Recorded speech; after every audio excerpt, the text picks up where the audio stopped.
किसान, मजदूर, पिछड़े कमेरा समाज को एक पहचान, एक नाम, एक ताकत देकर इस दुनिया से अलविदा हुए अपना दल के संस्थापक यशाकाई बोधिसत्व डॉक्टर सोनेलाल पटेल जी के चरणों में अपने श्रद्धा के सुमन अर्पित करते हुए हर जाति, हर धर्म के तमाम महापुरुषों के प्रति अपने श्रद्धा सुमन अर्पित करते हुए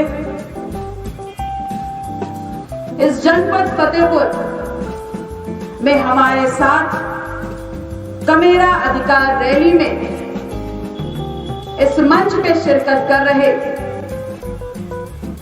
हमारे गठबंधन सहयोगी दल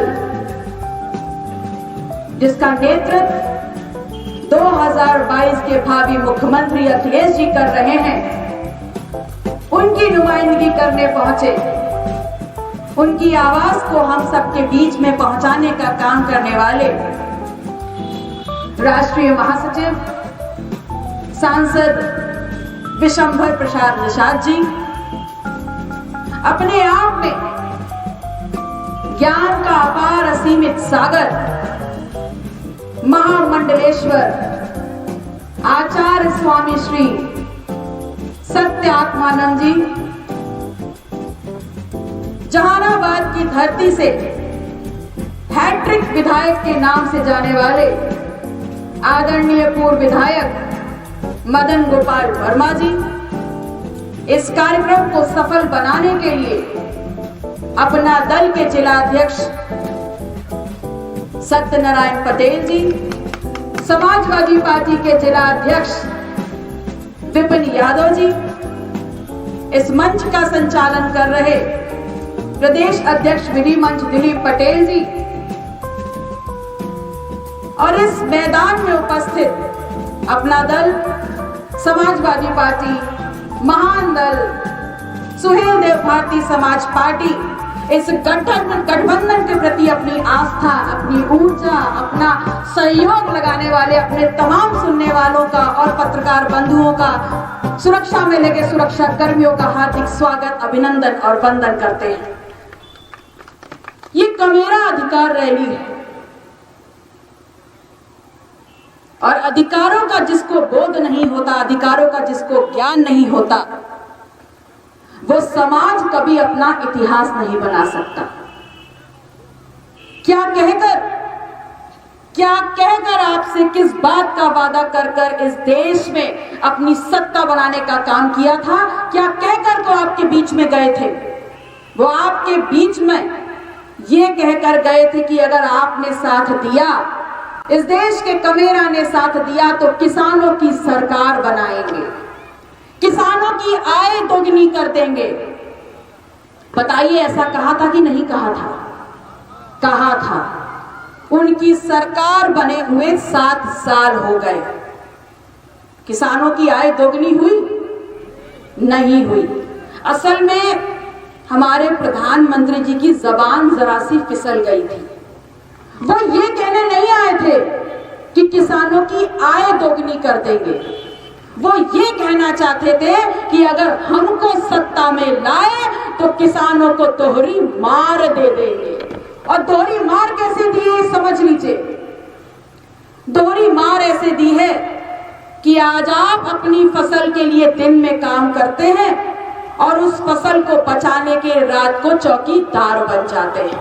दोहरी मार ऐसे दी है कि इस बची हुई फसल को जब ले करके बाजार में जाते हैं तो आपकी वो फसल सड़ जाती है, आप खुद जलाने को विवश हो जाते हैं, लेकिन ये प्रशासन उसको खरीदना नहीं चाहता है। ये दोहरी मार ऐसे हो गई है कि आपकी जमीन को ही लेकर के उस पे हाईवे बनाने के काम कर दिए हैं, उस पे टोल लगा दिए हैं और जिन चमचमाती फर्राटा भरने वाली सड़कों को आपको दिखा करके आपका वोट ले रहे हैं, उस पे चलने की औकात तक नहीं रहने दी है आपकी। उन सड़कों पे जो गाड़ियां चलती हैं वो BMW है, मर्सिडीज है। क्या उसको खरीदने का सामर्थ्य आपकी जेब में है?